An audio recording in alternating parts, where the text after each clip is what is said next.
अन्याय का समाधान अन्याय से नहीं। लगता होगा कि कोई अन्याय हमारे साथ कर रहा है तो उसका हम समाधान अन्याय करके, बिल्कुल नहीं, कतई नहीं।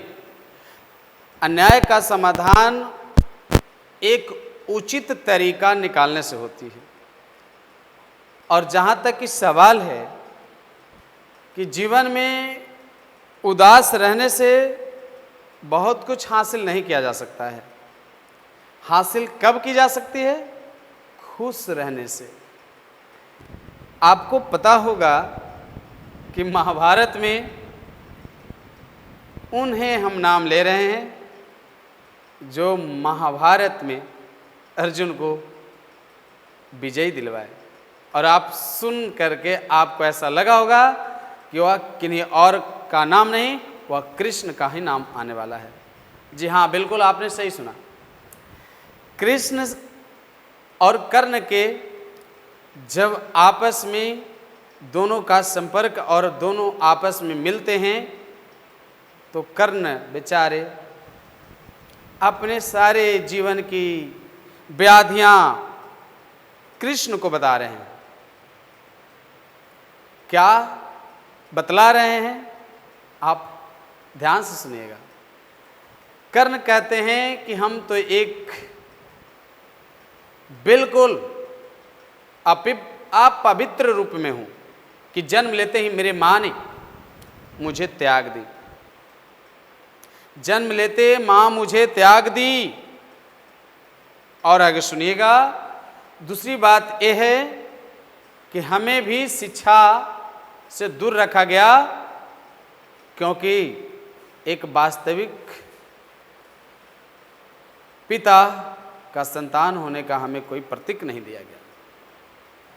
साथ ही साथ द्रौपदी के स्वयंवर में ब्याह करके भगाया गया। वाह, इस बात को लेकर के रो रहे हैं कर्ण। किनके समझ? कृष्ण के समझ। कृष्ण मुस्कुरा रहे हैं कर्ण की बात सुनकर कि अरे तुम्हारे साथ अन्याय हुआ, तरीका ढूंढो, सब ठीक हो जाएगा। और चाहोगे कि हम अन्याय से अन्याय, ये तो बिल्कुल नहीं हो सकता है। कृष्ण शिक्षा दे रहे हैं कर्ण को कि अरे भाई, तुम्हें इतना में बहुत कुछ दिखा, तुम रो रहे हो और तुम्हें लग रहा है कि जीवन में समाधान करना बड़ा मुश्किल होगा। घबराओ मत। ये जीवन को थोड़ा सा खुशी खुशी जी लो। खुशी खुशी जी लेने में तुम्हें क्या जाता है? कुछ तो जाता नहीं है, तो खुशी खुशी जी लो। कर्ण कहते हैं वो कैसे संभव? कहा कि सुन, तुम जिससे अपना दुख सुना रहे हो उसके बारे में सुन। मैं जो कृष्ण हूं वो तुमसे ज्यादा हमें जीवन में कष्ट रहा है। वो कैसे? कि जिसका जन्म ही जेल में हुआ हो, जिसका जन्म जेल में हुआ हो। आप सोच सकते हैं, आप जो हमारे सेशन में जुड़ गए हैं, बताइए आप में से किन्हीं का जेल में जन्म हुआ है? फिर आप क्यों अपने बारे में कहते हैं हमारे साथ ये हो रहा है, वो हो रहा है? अरे भाई, आपके पास कैपेसिटी है, आप समाधान, आप निदान, समस्या का निदान आप कर लोगे। घबराते क्यों हैं? इस पर ध्यान दीजिए। रोने से कुछ हासिल नहीं होने वाला है जीवन में। और ये महाभारत की लाइन से आपको बहुत कुछ शिक्षा मिलती है। और कृष्ण बोल रहे हैं कि हमारी तो जन्म हुआ जेल में, और जेल में जन्म हुआ तो क्या वहाँ हॉस्पिटल का सारा उपचार मिल रही थी? और न तो एक सगा मामा, कंस का अत्याचार जो मुझे मारना चाहता। बिल्कुल बताओ, फिर भी हमने उस घोर आपदाओं का सहन किया और आज मैं तेरे सामने खड़ा हूं। फिर हमसे ज्यादा तुम्हें कष्ट तो नहीं हुआ? तो यदि तुम सोचते हो कि जीवन में मेरा कष्ट है, मेरे साथ ये हुआ, द्रोणाचार्य ने हमें शिक्षा नहीं दिए, मां ने मुझे त्याग दी, द्रौपदी के स्वयंवर से मुझे भगाया गया, तो यही कोई जीवन है क्या? जिंदगी का यही रूप है जो इतना से तुम विचलित हो जा रहे हो? घबराओ मत, हंसी खुशी से जिंदगी जी लो, कर्म सब सही हो जाएगा। फिर भी कर्ण काहे को मानेंगे? नहीं माने। नतीजा क्या हुआ? आप पूरे बताइए, समरी को अच्छा से सुनिए, उसके बाद हम इसका सार यानी इसका अर्थ बताऊंगा। और इतना के बाद खुद आप अर्थ निकाल सकते हैं कि जीवन में कुछ भी आपके साथ हो रही है, चाहे आपके साथ आपदाएं आ रही है, विकट परिस्थितियां हैं, तो आप रोइए मत, खुश रहिए। बैठकर कोरोने से कपार पर हाथ रखने से समस्या का समाधान हो जाएगी? लोग यही तो करते हैं, मेरे बेटा, मेरा भाई, मेरे परिवार, दद्दा ये क्या हाल है। रोते गाते रहिएगा तो बताइए सुबह से शाम नहीं होगी, शाम से सुबह नहीं होगी।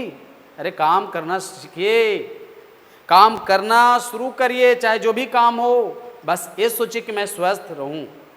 हम स्वस्थ कैसे रहेंगे, बस इस पर भरोसा करिए। यदि स्वस्थ रहोगे तो किसी भी तरह से आपका जीवन चलता रहेगा। सीखने के लिए कहीं और नहीं जाना है। आपके पास जो बड़े बड़े ग्रंथ रखे हैं, आप सिर्फ उसको रह करके बताइए पूजा आराधना स्तुति करिएगा तो कुछ मिलेगा? आप एक एक दो दो पेज अध्ययन करिए, फिर बहुत कुछ हासिल होगा आप लोग। नतीजा क्या हुआ कि कर्ण काहे को मानेंगे? नतीजा हुआ कि जीवन भर रोते रोते रोते रोते नतीजा ये हुआ कि वो मौत का गले लगा लिए। और इधर कृष्ण खुशी खुशी बांसुरी बजा रहे हैं, गैया चरा रहे हैं, जिनके जीवन में इतना बड़ा कष्ट रहा हो, और फिर संसार का एक बहुत बड़ा रूप दिए। अर्जुन को महाभारत में जीत दिलाए, कौरवों को विनाश हुआ। और यह सबक हम लोग को ये प्रेरणा देता है। और क्या कि इधर बताइए कृष्ण बांसुरी बजा रहे हैं, उधर कर्ण बेचारा रोते रोते उसका बुरा हाल है। ये छोटी छोटी बात आप यदि जोड़िएगा, बीती हुई बातों को यदि आप उभारिएगा तो कहाँ से आप खुश रहिएगा। इसलिए आप सोचिए कि आपके साथ लोग है कैसे, इस पर भरोसा करिए। कपटी मित्र से बचिए। आजकल यही होता है, लोग परिवार से ही दूर रहते हैं और दोस्तों के साथ रहते हैं।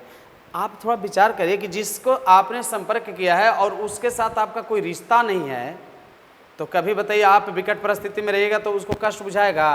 कभी लगेगा कि मेरा रिश्ता में से एक का अभाव हो गया? नहीं ना। यही चीज़ होता है। आज लोगों को धोखा क्यों मिलती है? आजकल लोगों के धोखा मिलने का वजह क्या रहा है? रिश्तेदारों से दूर रहना और संपर्की लोगों के पास रहना। संपर्की लोगों को बताइए जो ना बताना चाहिए वो भी बात बताना, और रिश्तेदार से छिपा लेना। तो फिर बताइए, जहाँ तक कि बताइए पति को पता है कि हम कहाँ जा रहा हूँ, उसका दोस्त को पता है, लेकिन पत्नी को नहीं पता है कि हम कहाँ जा रहे हैं। पत्नी से पूछिए कि आपकी पति कहाँ हैं, तो ये भी पता नहीं है कि वह कहाँ गए हैं और किसके साथ गए हैं। जबकि संपर्क वाला को पता है। वो तो लास्ट में पता चलेगा जब मोबाइल स्विच ऑफ बताएगा, जब बताइए नंबर नहीं लगेगा, जब उसके दोस्त को फ़ोन किया जाएगा उसका भी मोबाइल स्विच ऑफ बताएगा, तब पता चलेगा कि वो कहाँ है। कई बार ऐसी स्थितियां बन जाती है। इसलिए संपर्क के वाले लोग से संपर्क रखिए, किंतु बताइए कपटी मित्र बन जाए तो थोड़ा सा दूरी ही बनाइए, तभी आपका भलाई है।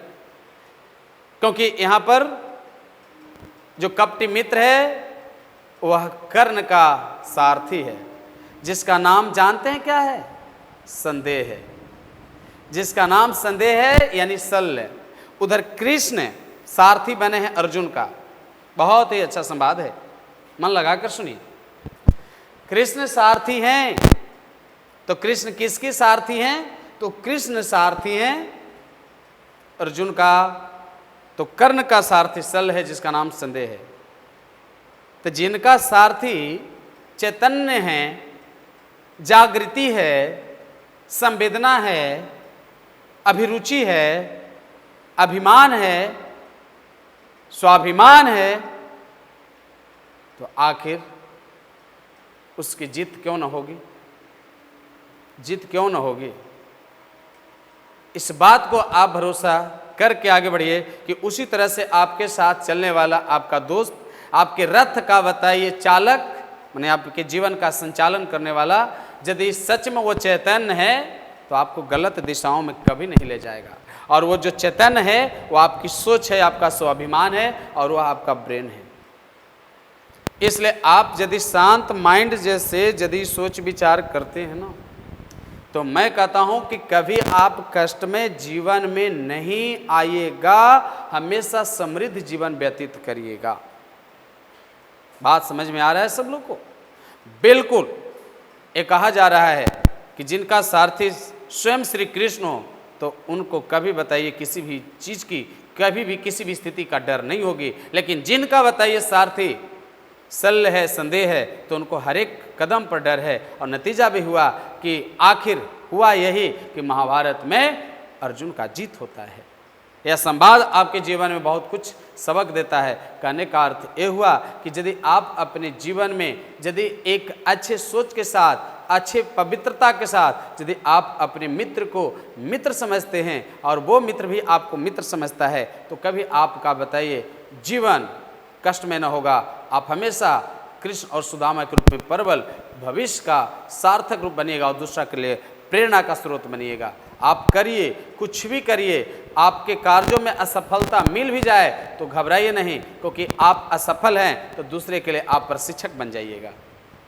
इसलिए कोई भी कार्यों में यदि आप लग जाते हैं तो उसे सफलता दिलाने तक आप प्रयास करिए। और यदि असफलता होती है तो दो चीज़ आप में आ जाएगा, एक तो अनुभव आ जाएगा और दूसरे को बताने के लिए आप में तजुर्बा भी आ जाएगा। इसलिए हमेशा आप प्रयासरत रहिए, कभी बैठ करके चिंतन मत करिए, आप कार्य करते रहिए। कभी आपका यानी जो समस्या है जीवन में आने वाला नहीं रहेगा। और फिर रही बात कि इस तरह की बताइए ग्रंथों से जो बात उभर कर आती है वह आपके जीवन में बहुत कुछ दे जाती है। इसलिए हर एक पंक्ति को, हर एक लाइन को आप अध्ययन करिए, और नहीं तो फिर आप बैठिए और सत्य दर्शन मगध चैनल पर और हमारे बताइए सेशन जो चलता है उस पर बराबर आप जुड़ते रहिए। हम एक से बढ़कर एक वीडियो आप लोग को यानी सुनाने का काम करूँगा। इतना ही कहकर मैं आप लोग से विदा लेना चाहता हूँ। आप अपने स्वास्थ्य का ख्याल रखिएगा। जय हिंद, जय भारत।